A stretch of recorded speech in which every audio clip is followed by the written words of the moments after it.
അലൂരിലെ നൃത്തപരിപാടിക്കിടെയുണ്ടായ അപകടത്തിൽ ഒന്നാം പ്രതിയായ മൃദംഗ വിഷൻ MD നികോഷ് കുമാർ അറസ്റ്റിൽ. MLA ഉമാ തോമസിന് പരിക്കേറ്റ കേസിൽ മാത്രമല്ല സാമ്പത്തിക തട്ടിപ്പിനും നികോഷിനെതിരെ കേസെടുത്തിട്ടുണ്ട്. മൃദംഗ വിഷന്റെ ബാങ്ക് അക്കൌണ്ട് മരവിപ്പിച്ചു. സാമ്പത്തിക ഇടപാടുകളിൽ പ്രത്യേക അന്വേഷണം നടക്കുന്നുണ്ടെന്ന് കൊച്ചി സിറ്റി പോലീസ് കമ്മീഷണർ സ്ഥിരീകരിച്ചു. MLA ഉമാ തോമസിന് അപകടം സംഭവിക്കുന്ന ദൃശ്യങ്ങൾ റിപ്പോർട്ടിൽ ലഭിച്ചു. ചികിത്സയിൽ കഴിയുന്ന MLAയുടെ ആരോഗ്യനില കുറച്ചുകൂടി മെച്ചപ്പെട്ടു. പ്രാർത്ഥിച്ചവർക്ക് നന്ദി പറഞ്ഞ് ഉമാ തോമസിന്റെ മകൻ. പുള്ളി തന്നെത്താനെ എടുക്കുന്ന റെസ്പിറേഷനിൽ ഒരു വ്യത്യാസവും ഉണ്ടായിട്ടില്ല. കുറച്ചും കൂടി മെച്ചപ്പെട്ട രീതിയിലാണ് എടുക്കുന്നത്.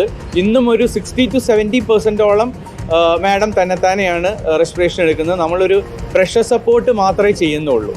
അപ്പോൾ അതൊരു നല്ല ലക്ഷണമാണ്. ബാക്കി പാരാമീറ്റേഴ്സ് എല്ലാം കൺട്രോളായി തന്നെ പോകുന്നത്. അപ്പോൾ ഇങ്ങനെ പോവുകയാണെങ്കിൽ വിത്തിൻ 1 or 2 ഡേയ്സ്, നമുക്ക് എന്നാണെന്ന് പറയാൻ പറ്റില്ല, അതൊരു ഫുൾ എഫേർട്ട് എടുക്കുന്നത് വരെ വെന്റിലേഷൻ കണ്ടിന്യൂ ചെയ്യും. വെന്റിലേഷൻ ഉണ്ടായാലും അത് കഴിഞ്ഞാൽ CPAP, പിന്നെ അങ്ങനെ കുറച്ചൊരു എക്സ്റ്റെൻഡഡ് പ്രോസസ്സാണ് അത്. അതിനകത്തോട്ടായിരിക്കും നമ്മൾ മുന്നോട്ട് പോകുന്നത്. അർജുൻ മട്ടന്നൂർ നൽകും വിശദാംശങ്ങൾ. അർജുൻ, 7 മണിക്കൂറോളം നീണ്ട ചോദ്യം ചെയ്യലിനൊടുവിലാണ് ഇപ്പോൾ നികോഷ് കുമാർ അറസ്റ്റിലായിരിക്കുന്നത്. ഒപ്പം മൃദംഗ വിഷനെതിരെ സമഗ്ര അന്വേഷണം, സാമ്പത്തിക ക്രമക്കേട് ഉൾപ്പെടെ സമഗ്ര അന്വേഷണത്തിലേക്ക് കടന്നിരിക്കുകയാണ് പോലീസ്. മറ്റു വിവരങ്ങൾ. ഉമാ തോമസ് MLAയുടെ അപകടവുമായി ബന്ധപ്പെട്ട മൃദംഗ വിഷൻ ഉടമയായ നികോഷ് കുമാറിനെ പാലാരിവട്ടം പോലീസ് അറസ്റ്റ് ചെയ്തു. ഹൈക്കോടതിയുടെ നിർദ്ദേശപ്രകാരം ഇന്ന് ഉച്ചയോടെ നികോഷ് കുമാർ പാലാരിവട്ടം പോലീസ് സ്റ്റേഷനിൽ ഹാജരാവുകയായിരുന്നു. തുടർന്ന് 7.5 മണിക്കൂറോളം ചോദ്യം ചെയ്ത ശേഷമാണ് അറസ്റ്റ് രേഖപ്പെടുത്തിയത്. ജാമ്യമില്ലാ വകുപ്പുകൾ പ്രകാരമാണ് ഇയാൾക്കെതിരെ കേസെടുത്തത്. അതായത് ഈ സംഘാടകർ എന്ന നിലയിൽ നിർമ്മാണത്തിലുണ്ടായ അപാകത, അതോടൊപ്പം തന്നെ സാമ്പത്തിക വഞ്ചനാ കുറ്റം എന്നീ കേസുകളാണ് ഇയാൾക്കെതിരെ ചുമത്തിയത്. എന്തായാലും ഇയാളെ നാളെ കോടതിയിൽ ഹാജരാക്കും. അതേസമയം ഈ പരിപാടിക്കിടെ ഈ ഉദ്ഘാടന ചടങ്ങിനിടെ ഉമാ തോമസ് MLA താഴേക്ക് വീഴുന്നതിൻ്റെ ചില ദൃശ്യങ്ങൾ ഇന്ന് പുറത്തു വന്നു. സംഘാടനത്തിൽ ഗുരുതര വീഴ്ചയുണ്ടായി എന്ന് ഈ ദൃശ്യങ്ങളിൽ വ്യക്തമാണ്.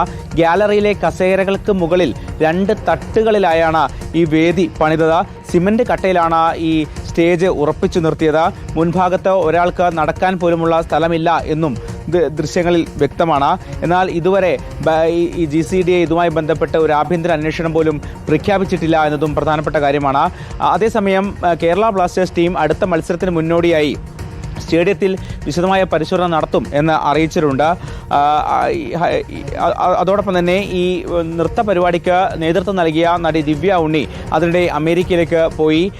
മറ്റുള്ളവരുടെ മൊഴിയെടുത്ത ശേഷം ആവശ്യമെങ്കിൽ മാത്രം ദിവ്യ ഉണ്ണിയെ വിളിച്ചു വരുത്തി മൊഴിയെടുക്കും എന്നാണ് പോലീസ് അറിയിച്ചിരിക്കുന്നത്. അതിനിടെ സമാനമായ ഒരു സംഭവം കൂടി ഇന്ന് കൊച്ചിയിൽ ഉണ്ടായിരിക്കുകയാണ്. എറണാകുളം ഫ്ലവർ ഷോക്കിടെ ഒരു വീട്ടമ്മക്ക് പരിക്കേറ്റു. അതായത് താഴെയുള്ള പ്ലൈവുഡ് പലകയിൽ തട്ടിയാണ് വീട്ടമ്മ വീണത്. കൈ ഒടിയുകയും ചെയ്തിട്ടുണ്ട്. എന്തായാലും ഈ സംഭവത്തിന് പിന്നാലെ കൊച്ചി കോർപ്പറേഷൻ ഈ ഫ്ലവർ ഷോക്ക് സ്റ്റോപ്പ് മെമ്മോ നൽകി. ഇതിന് പിന്നാലെ ഈ ഫ്ലവർ ഷോ നിർത്തിവെക്കുകയും ചെയ്തു.